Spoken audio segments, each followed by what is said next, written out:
ubundi turakumira tukagenza ibyaha nk'uko bisanzwe mu gukumira n'ibi biganiro birakumira ariko noneho hari ingero z'ibimaze z'ibyaha biri gukurikirana usibye biriya navuze hari n'izindi ngero reka wenda mbahe n'urugero na rwo ruri very recent hari umugabo Maître Bukuru Ntwari muherutse kumva wiyahuriye muri Nyabugogo scientific evidence twebwe ibyo twagenje nk'urwego rw'ubugenzacyaha ruragaragaza neza ko yiyahuye footage za kamera zigiye yinjiye n'ukuntu yaje arinjira arazamuka muri etage ageze hejuru arinaga ibyo ngibyo footage zirabigaragaza neza nta dutirimo kuri ndi ruhande rero hari abantu baprofise iki cyabaye batangira kubidramatiza bavuga ngo yarishwe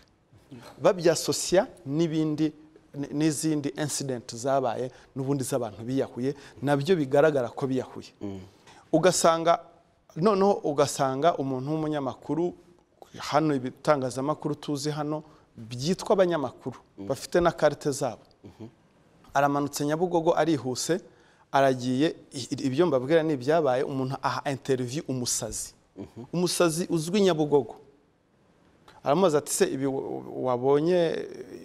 wabonye ko byagenze tigewe nabibonye ti umuntu yaje aparika imodoka mu by'ukuri nta modoka yaparitse nta nubwo azi gutwara ngo none se urabona byatewe n'iki aravuze ngo nta muzi kuko ni RIB twagombye gukora investigation kugira ngo tumenye identification y'umuntu ntabwo yaramuzi ariko ahita yongeraho ngo kuko basanze ngo hari ibyo ntashaka kuvugira ntabwo nabivugira hano iyo nkuru arayimonta ntazi umuntu uwo ari we noneho ahita abyasosiya n'urugo rwe ngo niyo mpamvu yahuye ukumva ko umuntu witwa ngo ni umunyamakuru utambutse content nk'iyo ngiyo aba afite indi agenda icyo ni igihuha so aha rero nko kuri case ya Maître Bukuru yari yahuye CCTV scientific evidence zirabigaragaza neza ahubwo noneho igisigaje kuba established na RIB ni impamvu yiyahuye ariko kwiyahura ko yari yahuye none ugasanga rero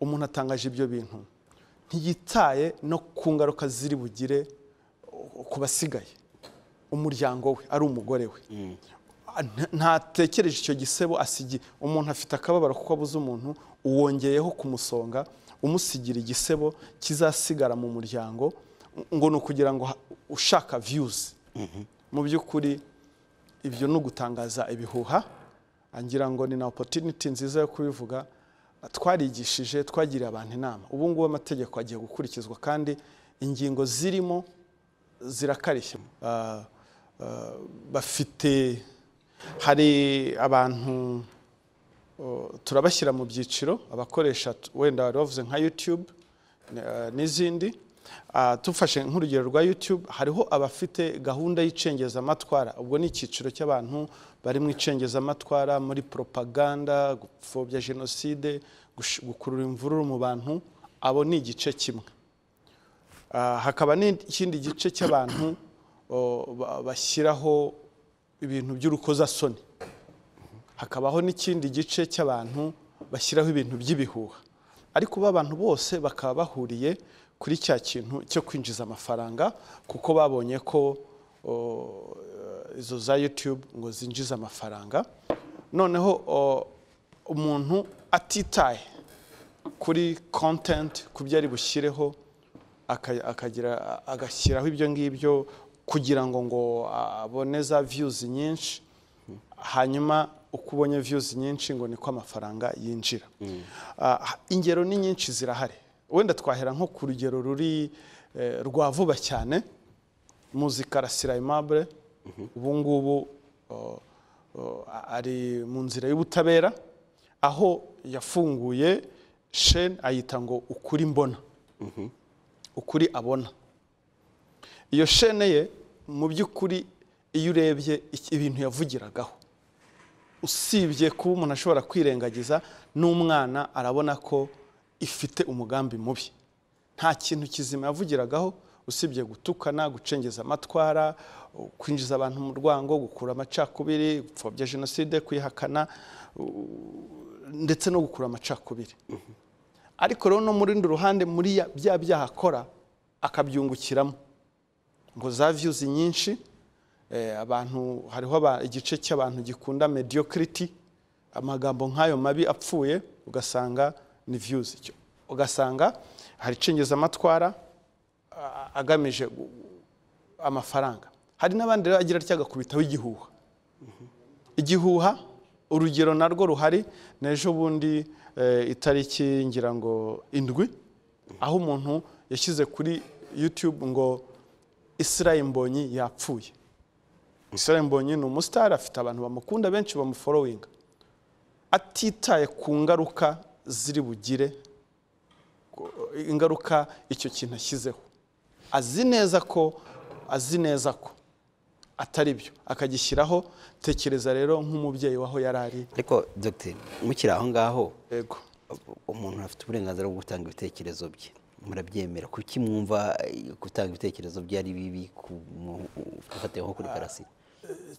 Cyubahiro, igitekerezo kirimo niki? Itegeko ryashyizeho nta mategeko rega, ntabwo ari ibintu, hariho baseline, hariho umurongo ngenderwaho. Itegeko nshinga ryashyizeho ingingo ya 38 rishyiraho imirongo ngenderwaho. Ntabwo ushobora kuvuga ngo ndatanga ibitekerezo uko nishakiye, hari amakosa, hari ibyo wica. Ni ukuvuga ngo hari umurongo. Itegeko nshinga ingingo ya 38 yaravuze ati buri muntu wese afite ubwisanzure bwo gutanga ibitekerezo uko abyumva ndetse akananenga. Ariko ntabwo wemerewe gutanga igitekerezo ikintu kiri buteza amacakubiri, kizana icyo bita public order, giperturba public order, ituze rusange ry'abaturage, rya rubanda. Kabiri, itegeko nshinga rongera ravuga riti kirazira ko ugomba kubangamira umuco mboneza bupfura. Ibyo izo ni exception, ni umurongo ngenderwaho wa constitution, nta nubwo ari na policy, ni constitution, ni itegeko nshinga igihugu cyose twese tugenderaho. Wari ukivuga kuri Karasira, yego, mbwira ni ibintu yavuze n'ubu ushobora kubireba isi yose yumva. Yavuze ko urugero mfata rwihuta, yaravuze ati jenoside ntiyateguwe, byatewe ni indege. Ibyo ni ibintu nta nubwo yagenekereje, yabivuze rwose kwa wazi, niko navuga. Ni ibintu ushobora kugenda nawe utariza amategeko ukaverifya ukavuga ati muri iyi ngingo bavuga ibi koko, yakoze icyaha. Ubwo tubireke ngo ni ubwisanzure bw'itangazamakuru bwo gutanga ibitekerezo, bwo kugira amategeko n'icyo yabereyeho. Jose, gatoya hari urugero nari mvuze ngira ngo rwumvikane kuri Israel Mbonyi. Umuntu apostinze ngo kanaka yarapfuye, utitaye kuko arazwi, hanyuma views ziriyongera, utitaye ku ngaruka.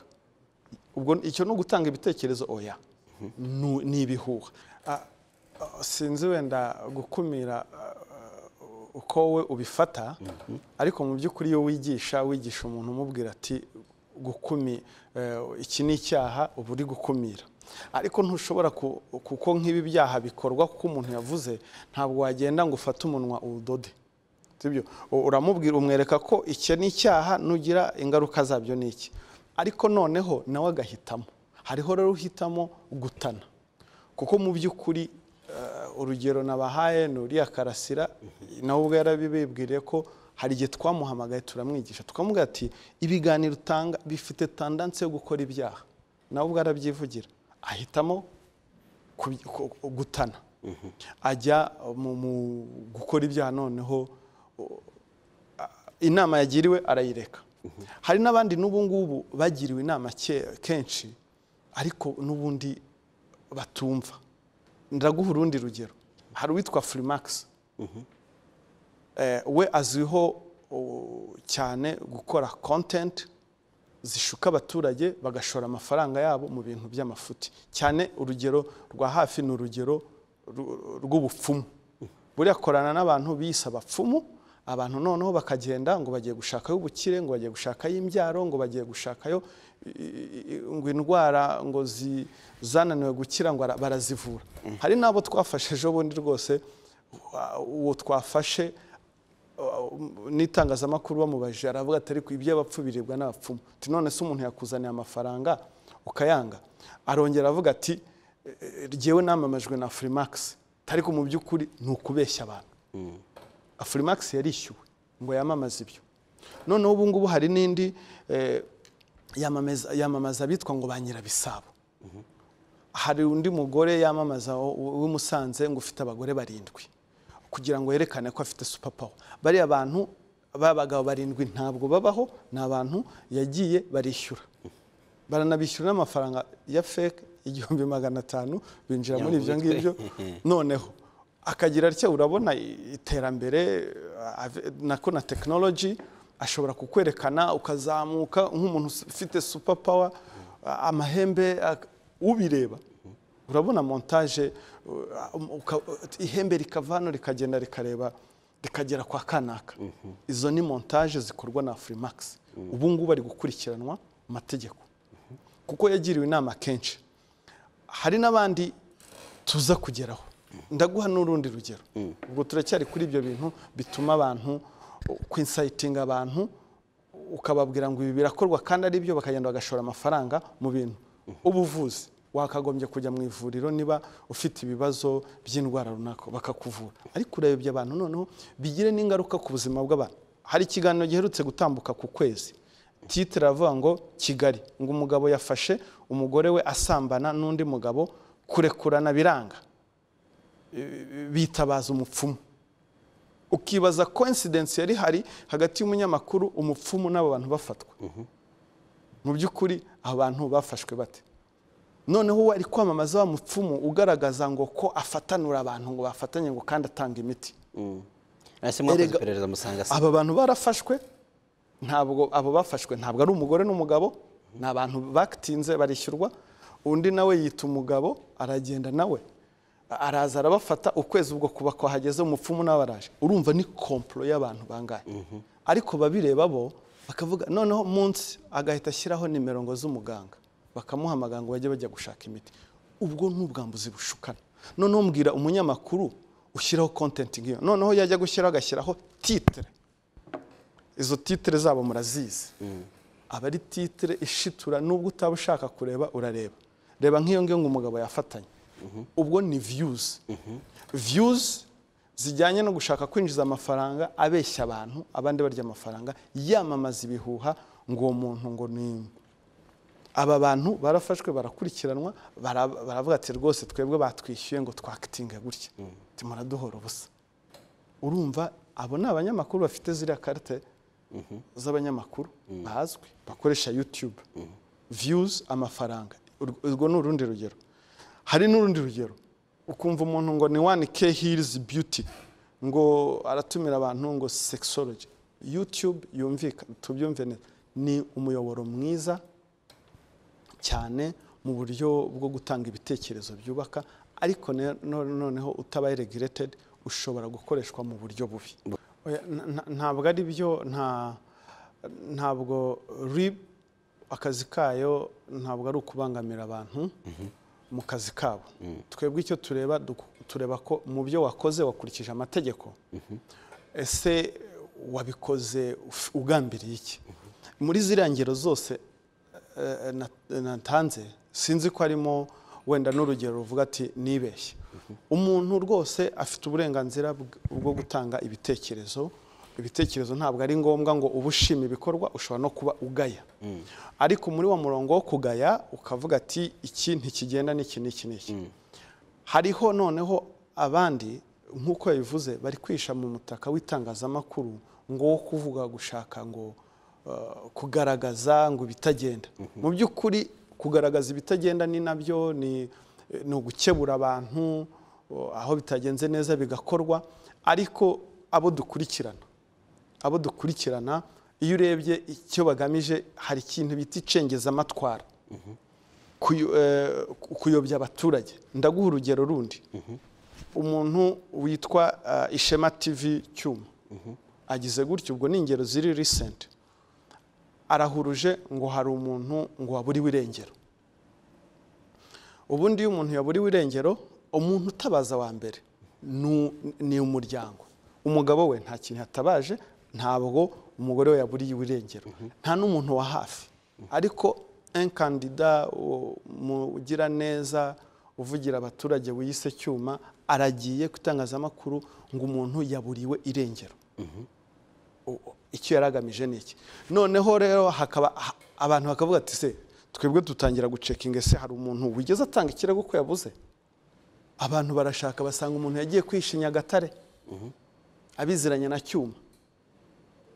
Uwo nguwo wavuga ko content ari yagamije iki? Ntabwo basengeye kugaragaza ko uwo muntu yabonetse. Yagaragaje kuko hari abandi banyamakuru babivumbuye bari kumugaragaza we ko hubwo ari kuyobya abaturage, ari gucengeza amatwara. Ikigamije ni ukwangisha abaturage ubuyobozi. Ibyo ni ibintu, ni ingero zifatika. Ingero ni nyinshi. N'urundi rugero uriya rwa Idamange, agiye kuri YouTube ahamagariye abantu ngo mu gitondo duhurira ahangaha ngo tugire ibi n'ibi n'ibi. Mu by'ukuri ahamagara abantu kwigaragambya, gutera imvururu. Ibyo ni ibintu, ni ingero ziri clear. Twebwe iteka tukugira inama, kuko atangira ubona tendance, tukavuga ati rero tendance urimo nugera hano urabakoze icyaha, dore ABCD. Ubwo urahitamo, nuhitamo kugira gutya, hari inzira murabahamagara mukabaganiriza. Turabaganiriza, turabwa. None se ntibirirwa babatemwanyiriza bakababwira? Bakababwira ati akavuga ati ariko buriya bari barambujije kuvuga ibi, ariko kanga akabivuga.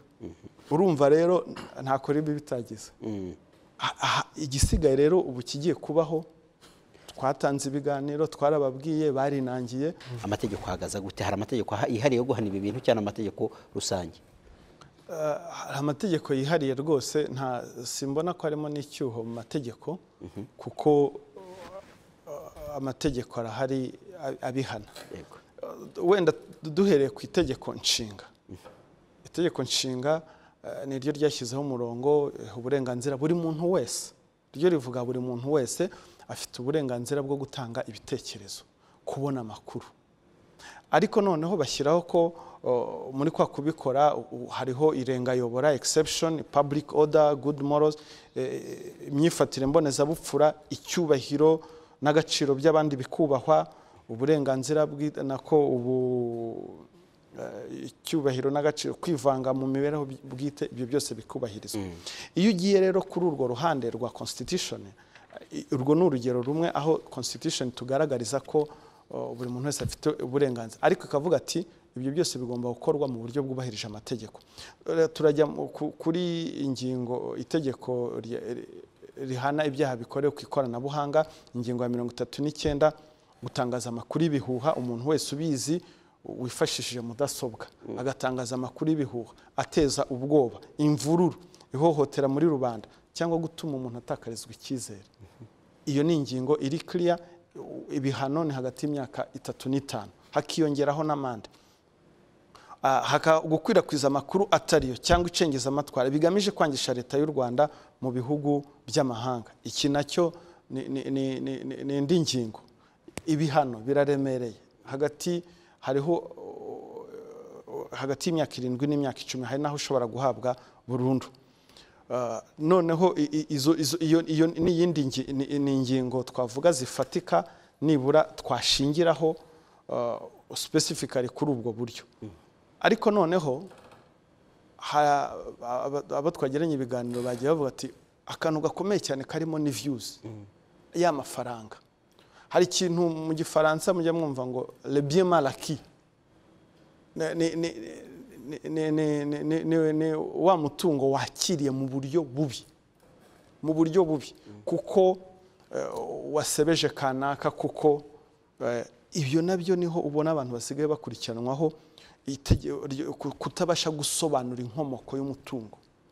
Niba wowe uprofitira mu gucengeza amatwara ya YouTube yawe ubonamo views kubera ko wacengeje amatwara, kubera ko wasakaje ingengabitekerezo ya jenoside, uwo nguwo itegeko riramureba. Igihe cyose bigaragaye ko ayo mafaranga wayakuye mu bintu bitemewe n'amategeko, itegeko riragukurikirana.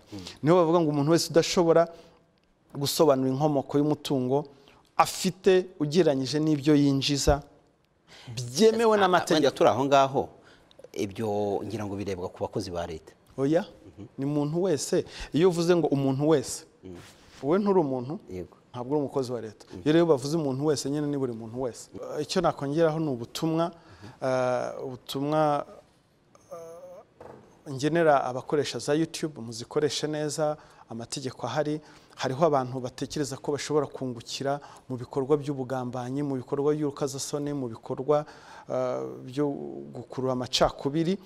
Ibyo rwose ni nko gutema igiti wicayeho, kuko ingaruka ziba zizakugeraho. RIB ntabwo izabangamira umuntu wese uzagaragaza ibitekerezo mu murongo wemewe n'amategeko, ariko igihe cyose uzabikora wirengagije icyo amategeko ava, ugakururwa n'indonke, hanyuma bikazagaragara ko ayo mafaranga uyakura mu bugambanyi, ugambanira igihugu, icengezamatwara, ingengabitekerezo ya jenoside, usebya abantu, icyo gihe uzakurikiranwa. Ngira ngo abantu rwose babyumve, ikoreshwe neza, igezeho abaturage amakuru mazima.